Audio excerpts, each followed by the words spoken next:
There's no way that carb actually works.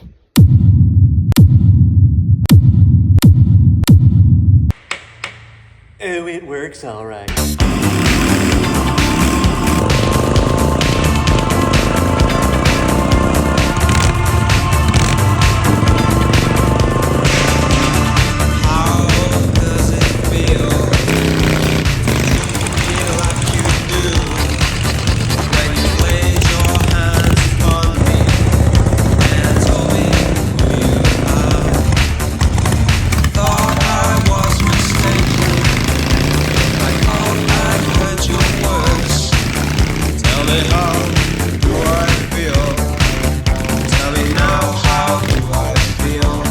What's up, guys? This video is going to be for people with complete autism, motor nerds, guys who are into engines. So yeah, it's not going to be super exciting, but if you're trying to do something like this, this might be helpful. I wish there was something like this when I was putting this carb on my bike. I had to kind of figure this out from scratch, digging around through forums and stuff. So this might save you some time, might save you some money.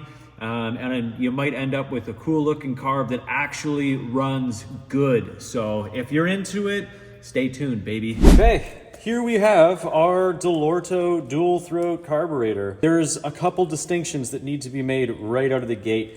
You need to figure out which version of this that you have. This little pad right here will tell you. As you can see, it says DHLA40. 40 tells you how big these bores are, 40 millimeters. And you will see that this carburetor is stamped with a G. The one on my bike, I believe, is an H. Needless to say that if you see a letter there, you have what's called an emissions carburetor. And that's not a bad thing. Everybody always thinks emissions are negative, and you know, most times they are, but on these carburetors, it just means that they work a little bit different than the non-emissions carburetors. And I'll explain all of that. It can trip you up a little bit. That was a learning curve I had to go through on my own when I was figuring out how to tune one of these things, because if you have a letter carb, again, they work just a teensy bit different, and that difference actually ends up making a big difference in terms of how you actually tune these things. So anyways, first things first, figure out what carburetor you have. The next thing I'm going to tell you guys is an absolute rule when it comes to these carbs. You cannot have any kind of an intake manifold leak. And I know that goes without saying. That's kind of like a general rule for every single carburetor on a Harley, but it's extremely important with these things. And it's important because if you have an intake manifold like I do, it hangs way out here. And it's a bigger carb, man. So there's a lot of weight hanging out there. Now, I don't know if you guys can see, I can grab my carburetor and move the whole bike with it. This is a big old chunk of steel that goes to my motor mount and to my frame. That's my carb support. Few versions to get to that thing. That thing is finally strong enough to hold this steady.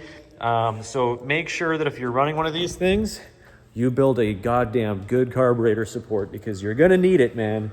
No intake leaks allowed. Another thing you can do to make sure that you don't have intake manifold leaks is make yourself a set of these for your intake manifold. This isn't a manifold, this is a carburetor. You guys know that, but this is just for the sake of demonstration. These will block off your intake manifold, right? This has an old valve stem in it, old tire tube I cut up, and all you want to do is put in like 5 psi of pressure. You don't need much. Put in 5 psi of pressure, get a spray bottle with some soap and water and spray it around your intake manifold seals. And if any bubbles are coming out of those, you know you've got a leak. Boy, oh boy, are these carbs tunable. To some, that is a plus, and to some, that is a minus. So here you have the most basic of the basic, a Super B.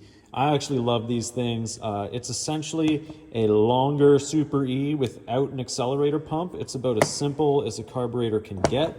It's kind of just like a 1950s hot rod update of almost like I guess it would be like a linker, right? Like no accelerator pump, just 2 jets, a high speed and a low speed, and yeah, that's about it. And the gold standard for all shovel heads is a Super E. Same as a Super B, except you've got this. This is your accelerator pump. So when you twist on the handle, it actually shoots fuel in there just to get the whole combustion process started. Because when you crack this thing open, that butterfly flips open and a bunch of air rushes in there. That's why if you yank on the throttle of a Super B, crack it open, all that air rushes in and there's not any fuel to compensate for it. Your bike will cough and choke. So an accelerator pump was the best thing that S&S ever did. They threw it on their Super E, and it just shoots fuel the moment you crack the throttle and gets everything started. Really though, it's just like, it's 2 jets and an air fuel mixture screw. So as far as tuning goes, you can't really mess that up, right? If you understand the basics of it. I'll take you through what a Dellorto is now, and this is kind of applicable to Webers too. I mean, they're very similar carburetors. Obviously not exactly the same, but I'll take you through the Dellorto and you can see exactly how much is going on and how much you can mess with and how much you can perfect it. So come along for that ride. Okay, these 2 screws, you pop the cover off and there are your jet stacks. So that's what makes these things super tunable on the side of the road too. You don't have to drain the float bowl. You don't have to tear the thing apart. Everything's right here in terms of your jets and your jetting. So extremely tunable on the road. I tuned my whole setup on the road, really. Like, you get it on the bike, you get it running, and then you start playing around with this stuff. So I'll take these out and we can kind of go deeper into these. Idle stack, main stack. For now, we're just going to focus on the idle stack because that's kind of how you want to tune these things. Just forget the mains exist right now. We're going to focus on these idles and I'll kind of explain how they work. So this is going to be your main difference between your emissions carb and your non-emissions carb. Emissions carbs have fixed air bleeds, meaning that essentially the air and fuel is getting mixed inside of these stacks, right? Down here you have your fuel jets. They go into the bottom of these things. They sit down here. So bottom sucks up fuel. Top would pull in air normally. That's where you'd essentially have a similar jet to a fuel jet, but it would go up top. That's on the non-emissions models. So you can really tune in your air bleeds on the non-emissions models, making them slightly more tunable. But it's not to say that the emissions models are bad. They kind of, in a weird way, tune themselves. So that's cool. But anyways, fuel jet, and then you need a specific stack for the emissions carburetors. The non-emissions carburetors, they make multiple versions of these stacks. Emissions carburetors, you need a specific stack for it to work. Because again, just a slightly different operating system, but jet and a stack. That's simple. So here's the carb body again. Your idle stacks go in the front, and you can kind of see in between them, there are these weird teardrop shaped ports. Those are your air bleeds on the emissions carburetor. So that's a fixed sized hole down there in the middle, meaning the air supply is a fixed size. So you don't really have to worry about air supply on these things. All you're worried about is your fuel jets down here. So those air bleeds and those stacks feed your idle circuit, which essentially is, well, it's not really your idle. It's actually, think of it as your low speed jet. So it's like off idle up to your mid range. And that goes through this circuit here. I'm gonna try to zoom in, but you guys should be able to see down in there. Boom, there we go. You can see those holes. So those holes are what's actually feeding the carburetor. You can see the brass of my throttle blades there. So when I crack the throttle, you can see the throttle blades traveling past those holes, opening them up. They are drilled to a specific size. The non-letter carburetors, so the non-emissions carburetors, are gonna have 3 holes, whereas the emissions carburetors are gonna have 5 holes. Trying to get this thing to focus. So yeah, throttle blades move, boom, there's your 5 holes, right? So that's kind of your, again, off idle circuit there. You are gonna see another small hole right here. That is your idle circuit. So it's fed from the same passageway in the carb body. Those are, again, kind of like low speed, 1,000 RPM to like 30,000 RPM-ish. And then this little hole for your idle, that's gonna be tuned by your idle mixture screws, which are up top here. So on the outside of the carburetor, port that covers those holes, those progression holes, and then idle mixture screw, right? So that's kind of your idle circuit, and it's not too complicated at all. I mean, really most people, again, if you're used to a Super B or a Super E, all you really think about is your jet size. Now, if you have an emissions carburetor like I do, they are more common. It's probably what you're gonna find. That's still pretty much your only concern. You do have to make sure you have the right idle jet holder or stack because it's crucial to the operation of that circuit. It is specific to the emissions carburetors. I'll figure out which part number that is and I'll put it in here. But anyways, if you have the right stack, literally all you have to worry about is the size of your jet. All right, so busting out your main stacks, your main jet stacks. So this is cool. We have air on the top and then fuel on the bottom. These fuel jets sit down in the float bowl, and these guys basically sit up here in a little air intake port, right? So again, this little screen sits on top. That feeds the top of the jets all their air. These are your air jets. These are your fuel jets. And these guys in the middle are your mixture tubes or emulsion tubes. So there's actually a bunch of different versions of these emulsion tubes. You can see that there's a bunch of different holes in them.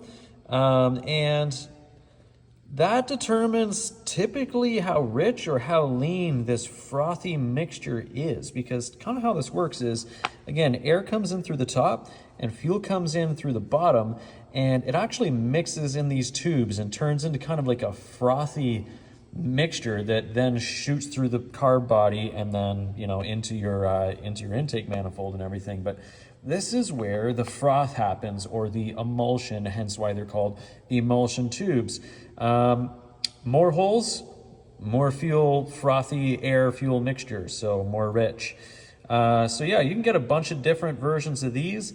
There are some standard ones that just work better on Harleys. So again, I'll kind of throw those part numbers down in, or I'll throw them on screen here. But for the most part, you don't really mess with these. And it's sort of the same up here. So I think like the gold standard for air jets are a 180 air jet. You don't really have to mess around with these as much. These will determine kind of how soon the main jets come into play. Like when you transition off of your idles and into your mains, the bigger these airports are, the bigger the signal, the sooner the mains come in, is kind of how that works. But don't stress too much about these. Don't stress too much about these. That's fine tuning that you can do along the way. Again, the biggest thing is just finding the right jets. That's going to make the biggest influence. So anyways, that's kind of how these stacks work. And we'll get into the carb. So let's pop this off. This leads down into your float bowl. And there are your floats. Float height setting in a car, it stays completely stationary. It might vibrate a little bit. You'll have G-forces going side to side, but it's not leaning like on a motorcycle. So on a bike, you really got to nail your float height. For the needle and seat, in a car, these carburetors were hooked up to a fuel pump. Albeit, you know, it's a carburetor fuel pump, so it's only making like 6 PSI, but that's 6 PSI more than what a motorcycle is going to have, because a motorcycle is just gravity fed. So you really have to take that into account, meaning you want your fuel line from your tank to be, you know, downhill and not very bendy. The less bends in it, the better. If you can get a big 3/8 line on there, awesome. But really what it comes down to is this needle and seat, because that's what lets fuel into your carburetor. You can get bigger ones. you can get what they call like a gross jet, which is essentially just like a ball valve, and that's the best. If you can get one of those, get one of those. I don't think they make them anymore, so if you have one, you're really lucky. I just have the largest needle and seat I could find on my carburetor. No telling what's in this one. I'm not going to take it out to look, but essentially the bigger the better, because you're not going to have a fuel pump on your bike. You're just going to have gravity. Something else to see while we're in here is this jet right here. So this guy controls your enrichener. It's not a choke, it just richens up the fuel mixture, much like on a Super B or Super E. You pull that little dinghy up and then it richens everything up. Same deal with this guy. So you can change your jet, meaning you can make your choke richer or leaner depending on what your bike likes. I don't really mess with this. Once it's started, I kind of just baby it with the throttle. But anyways, it's cool to know that that's an option and you can kind of mess with it if need be. This is how you flip your enrichener on and off. In a car, that would be hooked up to a cable. On the bike, it's just this little lever here. It's funny, on this parts carb, I don't think I'd ever really gone into it this far. Starting to discover that, yeah, things are missing. There's nothing in this hole. So, another good buy. Another good purchase from Facebook Marketplace. But anyways, again, the accelerator pump circuit is totally tunable. So you want a bigger shot of fuel. When you crack that throttle, up the jet size, smaller shot, you know, smaller jet. Very typical stuff. This probably isn't news for most of you guys so far, but I just kind of wanted to give you the general anatomy of the carburetor. Some more adjustability for the accelerator pump. Here's the lever on the bottom. You can watch when the throttle is cracked. That's kind of how that boy works. Okay, I just took all these screws out off camera and spoke into the camera as if it was filming the whole time, and it wasn't. But anyways, this is your accelerator pump on the bottom of the carb here, right? So right side up, don't mind a screw, and then upside down. In here, it's just like a normal carburetor. You have the spring, you have a diaphragm, and then you can see where the lever pushes on the diaphragm. So very normal stuff in here as far as how that functions. I'm gonna put it back together just so I don't have to worry about it falling apart and me losing stuff. And then we'll go into the bottom of the float bowl for you guys to see that. All right, this is inside of the float bowl, bottom, right? Bottom side of it. So you might recognize this shape. Same shape as up top here. That is where your jets sit. You'll remember that the main jets sit in the rear and the idle jets sit in the front. If you see down here, you can actually look right through and notice that the main jets have a hole down there. Have this hole. So that's where they're getting fuel from. The idle jets don't have that hole. About halfway through the height of this stack, there is a crossover hole. So these main jet stacks actually feed the idle jet stacks as well. So fuel will enter through the main jet stack, be in here, get mixed up, and if the idle circuit is pulling fuel, it's going to be sucked over into these idle jets, and then it's going to be sucked through here, and then through those 5 holes down in there. Here's the really crazy thing about these emissions carbs. So when you hit enough RPM, and there is enough signal for the idle jets to turn off and the main jets to turn on, essentially that fuel flow reverses. It'll, instead of feeding the idle jets, it just stays into the main jets, which is nuts. It self-tunes in that weird way. It's really interesting. These designers were absolute mad scientists. So anyways, yeah, you kind of want to get your main jet stack set up half decent, and again, you tune your idles from there. But the main jet is just incredibly tunable. So yeah. So here's where these carburetors get really, really interesting and really tunable, which is awesome. These guys, they look like rocket boosters. How cool is that? You also have these guys. So this is cool. This is science, boys. This is some mad science. So these are Venturis. Normally these are fixed on a normal carburetor. Like the shape of the actual throat is fixed. It's cast. That's a normal, you know, solid thing that just cannot be changed. But on these carburetors, oh, you bet your sweet ass and half a titty it can be changed, because they are so dynamic. So as you can see here, we have some super small ones, 26 millimeter, right? Into the hatch they go. They go all the way deep down in there. 26 mil, right? So that's a smaller hole, much smaller than, say, what do we have here? That's a 34 mil. Small, big. And essentially what that equates to is low RPM, strong signal versus high RPM, lots of airflow.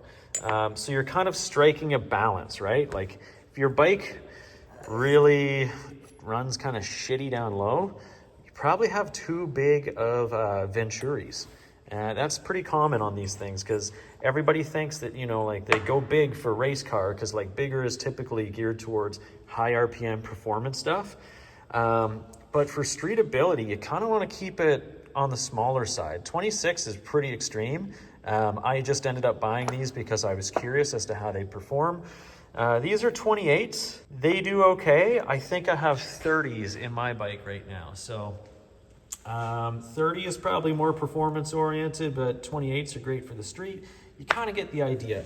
It takes this 40 millimeter hole and, you know, squeezes it down to 28 or 34 or 26 or whatever size that you have. That's going to create velocity. It's going to create airspeed. Airspeed is crucial for sending a signal to these boosters.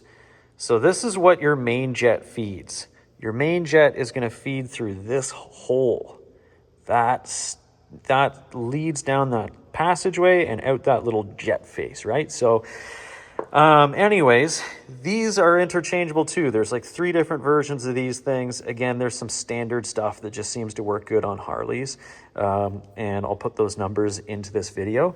But essentially, you know, smaller Venturi, stronger signal, smaller hole in here, stronger signal, all meaning that these main jets are going to come on sooner. You can get these to come on at like 2,000 RPM if you really fuck around with the sizing of this stuff. I don't recommend that. That's a little extreme. But, you know, just saying you can do it if you want to for some reason. So how cool is that? These things are crazy dynamic. When you get them set up right, they work really, really good. And I will say that these carburetors, just by the nature of the beast, are pretty cold-blooded, meaning that like cold starts, I baby my throttle until the bike is warm, and then they run way different. But yeah, you kind of get the idea here. That's sort of the basic rundown. I'm going to put this one back together just so I can have it again for my parts carburetor that just sits under the shelf. And we'll kind of go into how I tuned mine, I suppose. I can talk to you guys about that.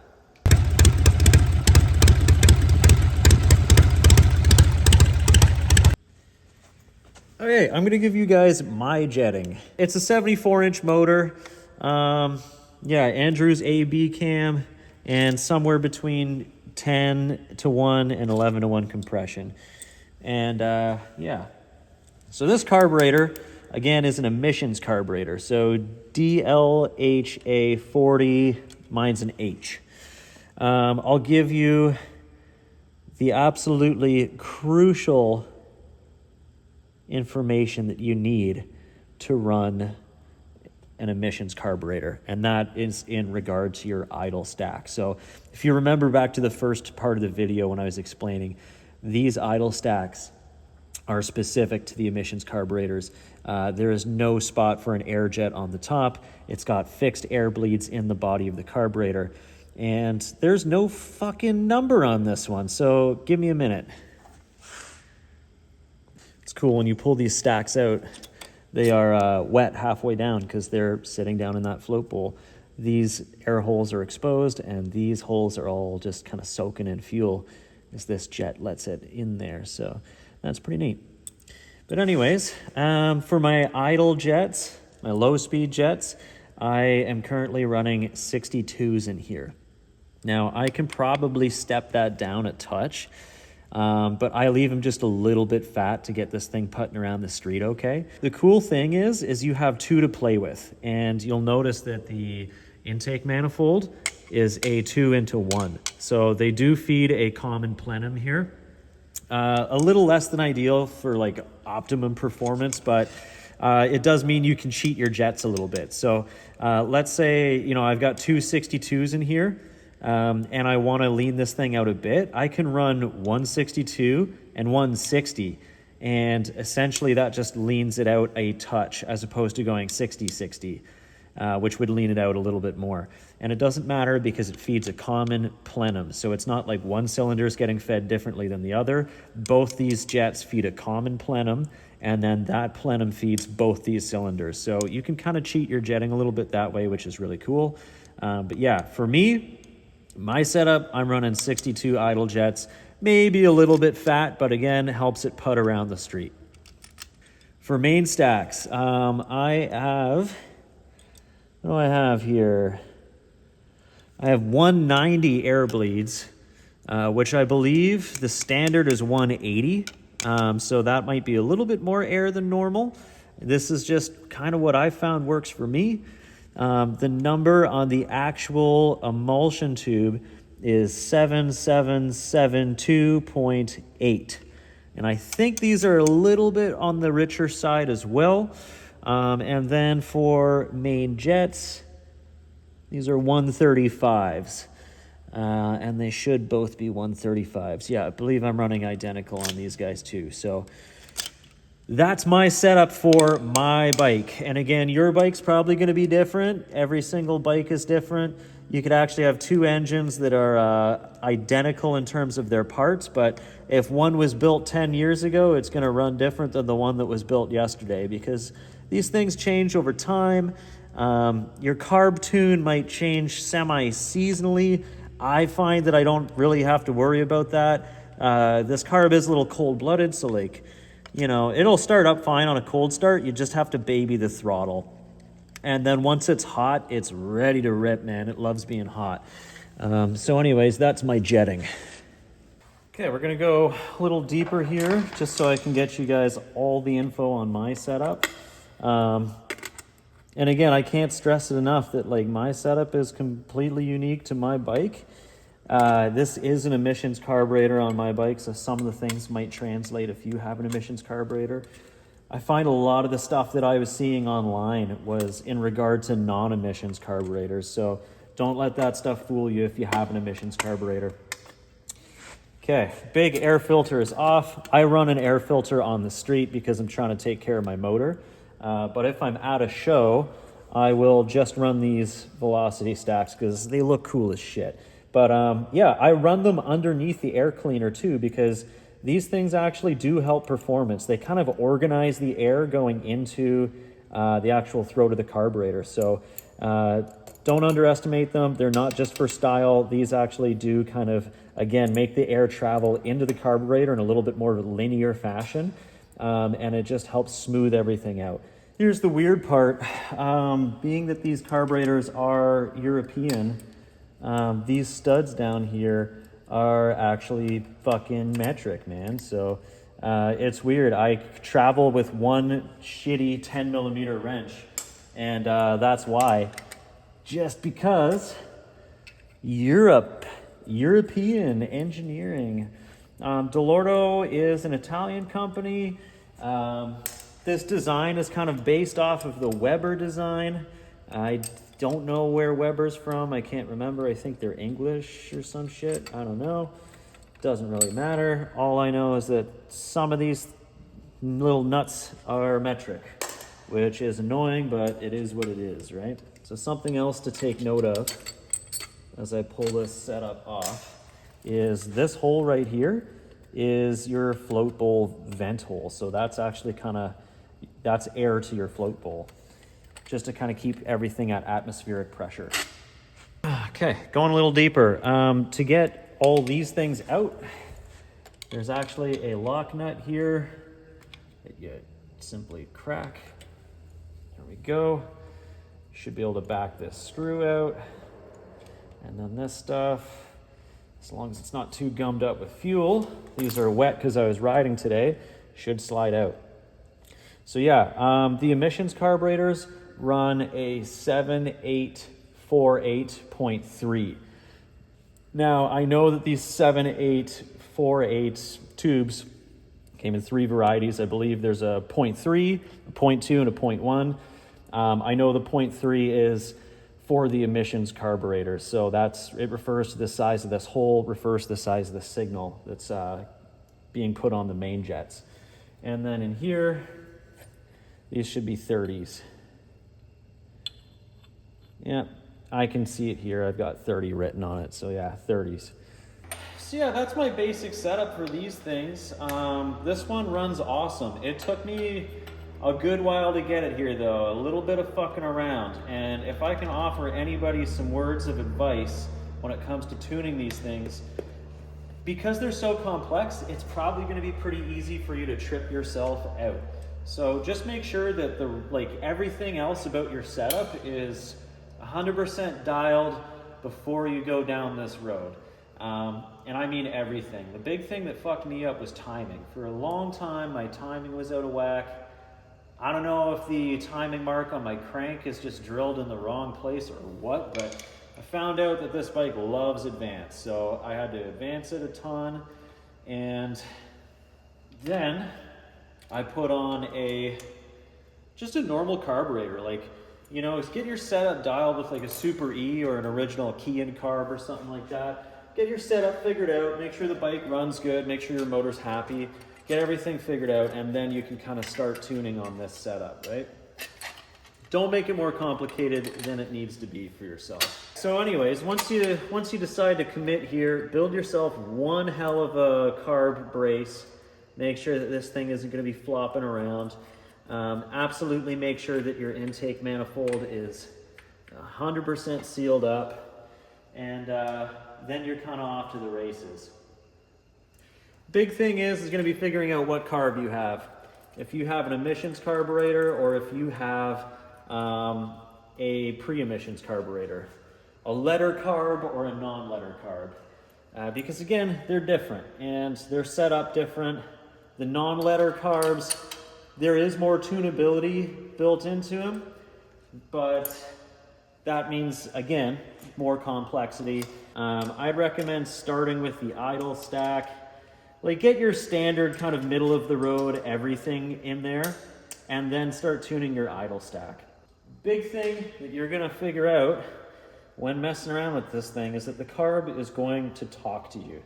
So if you go to take this thing out on the road, and let it warm up too, for the love of God, because these things, again, mine likes to run hot. It likes to be fully warmed up and everything. So once it's happy, start messing around with the mains. Get out there on a nice long back road, get it into 4th gear, and then just crack the throttle open and see how it pulls through the whole RPM range. And one change at a time.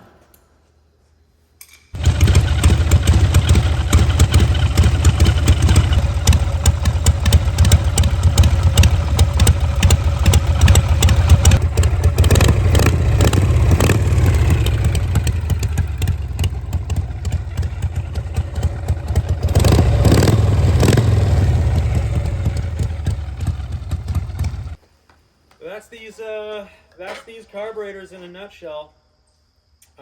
Again, just like basics, man. Take your time, one circuit at a time, one thing at a time. They seem complex, but they're really not that bad once you kind of get a grasp on them. You just have to have the patience. Hopefully that helped you out. My biggest thing was I didn't know if it could be done at all, right? I was fighting with this thing forever. My shit wasn't right. My timing was jacked up. I probably had a bunch of intake manifold leaks, just terrible. My fault. But anyways, once I really slowed down and kind of methodically went through it, got it done in no time. Figured it out, and now it runs awesome. So it's probably not going to start right because the camera's on, but hopefully it'll go. And I'll catch you guys next time.